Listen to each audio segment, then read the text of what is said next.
Secara pembangunan nasional, ternyata kita harus membangun 1 juta rumah.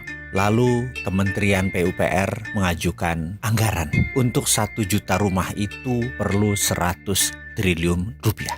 Sebagai presiden dengan gampang mengatakan, oke, 100 triliun print aja uangnya, lalu kirimkan ke Kementerian PUPR. Sederhana, selesai masalahnya. Tapi pakar ekonomi menyatakan, wah nggak bisa Pak, kita nanti inflasi. Nah ini menarik nih. Inflasi karena mencetak uang, menarik nih, sangat menarik. Katakan wahai Bapak Presiden, kalau ada menteri atau akademisi mengatakan inflasi, itu otaknya pasti karena keracunan Keynesian. John Maynard Keynes adalah tuhannya inflasi. Dan katakan kepada dia bahwa inflasi itu tidak harus benda yang menakutkan. Kita lawan inflasi tersebut. Kata siapa? Mencetak uang harus pakai jaminan yang Anda maksud. Tanya pada dia, maka mereka akan berkata, kita harus punya dolar Pak untuk memprint money rupiah tadi, atau kita harus ada emas Pak untuk mencetak uang tadi. Maka katakan sekali lagi, ilmumu itu kuno. Pak Presiden katakan dengan lantang, ilmumu kuno, keluar kamu dari kabinet kalau perlu. Pak Presiden tidak harus mendengar kata-kata itu. Karena New Economic Model, di mana saat ini banyak diterapkan di negara dunia, salah satunya adalah Profesor Michael Hudson, adalah orang yang mencetuskan New Economic Model. Printing money tidak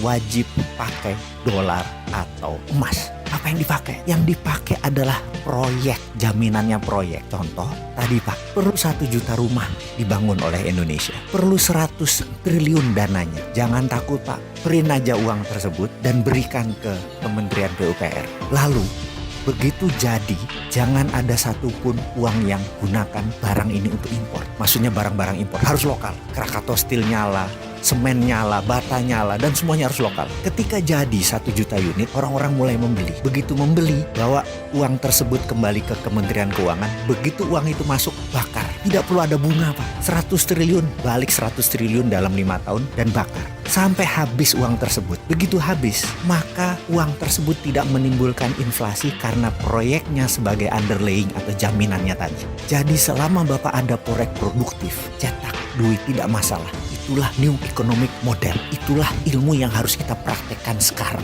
Kita pakai apa yang Cina pakai. Kita pakai apa yang Amerika pakai. Ngapain pakai Keynesian? Negara memakai Keynesian itu adalah negara viktimnya IMF dan viktimnya obor. Ayo dong Pak, berani revolusinya. Atau kalau perlu panggil saya ke istana sesekali Pak. Gak apa-apa kan ketemu sama si Sontoloyo ini? Boleh dong.